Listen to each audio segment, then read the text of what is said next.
primero que todo quisiera agradecer por la participación, por el acompañamiento en este escenario, por las intervenciones de los compañeros acá en el panel. Y mi intervención quisiera centrarla en tres aportes relacionados sobre todo con la experiencia investigativa, es decir, el lado más subjetivo de la construcción de la obra, cuáles fueron los interrogantes y algunas de las dificultades que se presentaron en el momento de escribir en primera instancia el trabajo de grado y posterior a ello poder hacer una versión que permitiera la publicación del libro que hoy estamos presentando. Entonces, el primer aporte arranca de por qué escribir sobre el movimiento estudiantil universitario y también está relacionado con la pregunta de por qué escribir sobre la historia de los movimientos sociales y populares en general. El problema de no tener memoria o no tener un punto de apoyo para hacer la acción del presente sin sistematizar las acciones del pasado significa muchas veces partir de cero en las experiencias del presente y repetir muchos de los errores que incluso generaciones pasadas en luchas similares cometieron o lo superaron, pero la falta de sistematización de las experiencias hace que los movimientos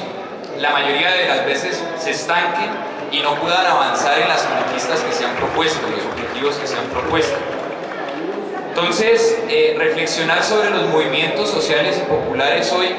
es una necesidad porque muchos de esos movimientos han sido víctimas del conflicto armado en Colombia y muchas de sus propuestas son las que hoy tienen que hacer parte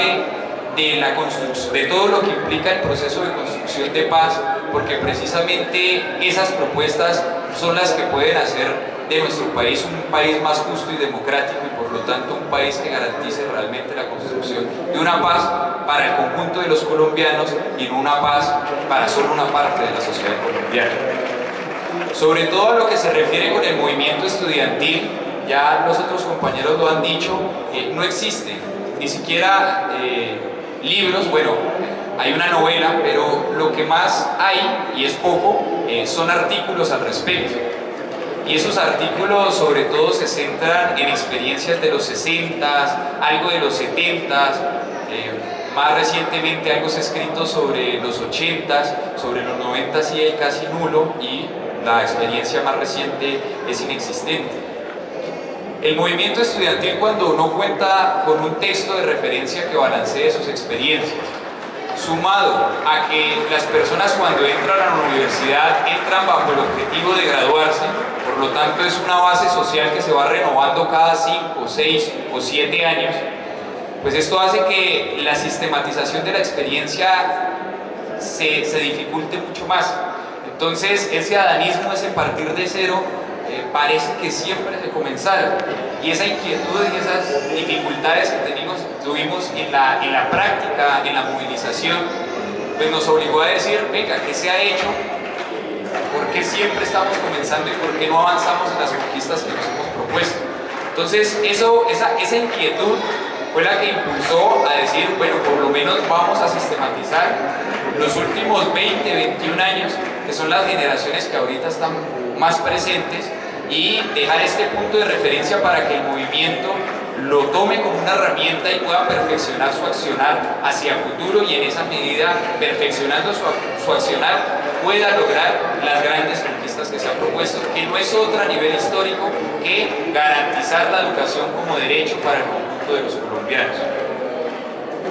Un segundo aporte que quiero realizar con respecto a la experiencia investigativa es que en la medida que se carece de producción académica al respecto, pues este trabajo fue un reto conceptual, porque muchos de los autores y los artículos que existen niegan la existencia del movimiento estudiantil más allá de los 60. La única experiencia del movimiento estudiantil que se reivindica en estos estudios es la de la FUN de los 60, y lo que se dice es que al no existir un referente nacional del movimiento estudiantil, una organización explícita nacional, entonces es inexistente el movimiento como tal. Entonces pasan y dejan de analizar el sujeto y se concentran solamente en su acción. Y las producciones académicas que se hacen últimamente casi que son estadísticas de las acciones del movimiento, negando la existencia del movimiento y tratándolo solo como protesta social. Entonces, casi que es una estadística sobre las motivaciones y los oponentes, pero no nos dice nada sobre el sujeto, sobre esas personas que están construyendo a cada rato el movimiento, en las causas de por qué no logran concretar una organización nacional, o por qué a veces hay periodos de cohesión y llegan momentos de dispersión,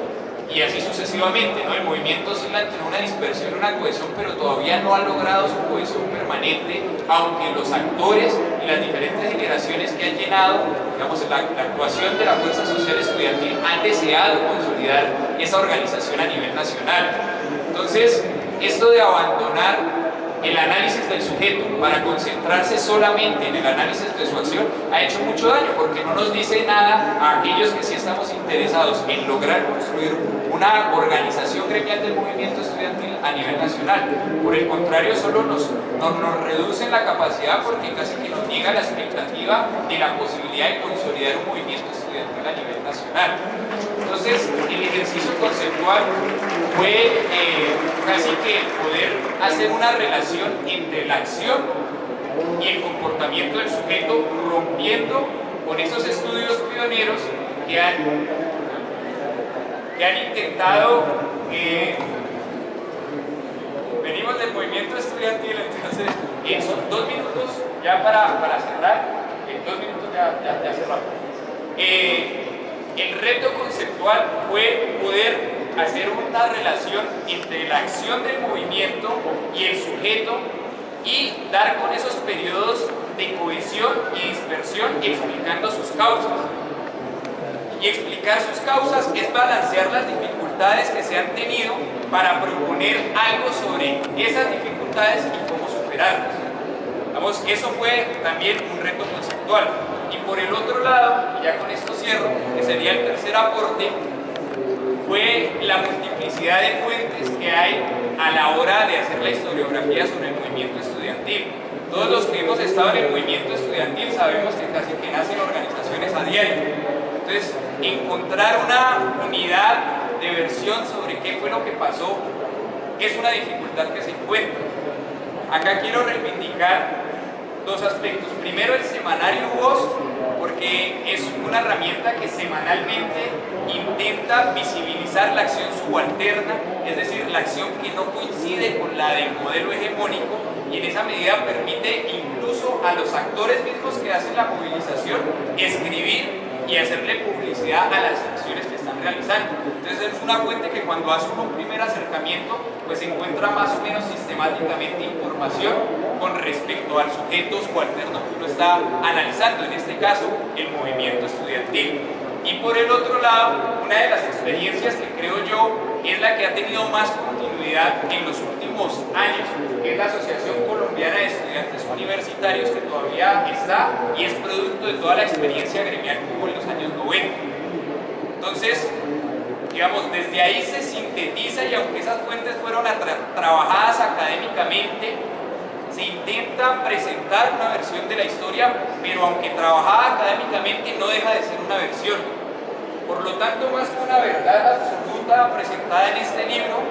es más una invitación a que los diferentes actores del movimiento estudiantil, los académicos también, incluso los que participaron, puedan tener este punto de referente, pero para complementar la experiencia. Porque si no habla la multiplicidad de voces, de pronto los errores que no ven unos sí lo ven los otros. Entonces la intención es poder, más que todo, dar un punto de partida, es un punto de llegada sobre la historia del movimiento y esta experiencia de los últimos 21 años, incluso la experiencia más reciente, sino es una invitación a la escritura y la reflexión académica sobre el movimiento estudiantil, sobre su acción, pero no para meterla en las bibliotecas, sino para que esto también permita contagiar las asambleas, las movilizaciones, y hoy que hay unas coyunturas importantes en la Universidad Nacional, en la Universidad Distrital, en la Universidad Pedagógica, las universidades privadas también se vienen moviendo desde la academia, pero para la reflexión política. Digamos, eso puedo contar desde la subjetividad de la construcción de la obra. Finalmente, finalmente quisiera hacer un agradecimiento especial, bueno, a Claudia y a Gabriel, porque ellos hicieron parte de esta fuente, de este estudio, de esta sistematización de la experiencia. De hecho, las entrevistas con ellos están a lo último en el CD del libro. Y también aprovechar el escenario para hacer un agradecimiento al profesor Álvaro Oviedo, porque sin él, sin su acompañamiento, no hubiera sido posible incluso perfeccionar esta inquietud, que en primera instancia fue como ese germen de necesidad de sistematizarlo, pero él, digamos, nos colaboró en todo el proceso de sistematización de fuentes y de formulación del resultado final del trabajo. No siendo más, pues invitar también a que puedan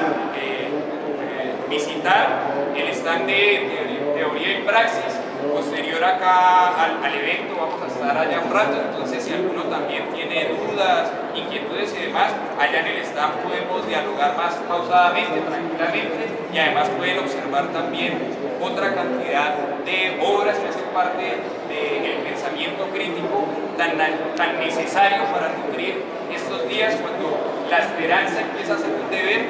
sobre el motivo que tenemos todos los colombianos de consolidar una verdadera paz, una paz con justicia social para el conjunto de nuestro pueblo. Entonces, muchas gracias.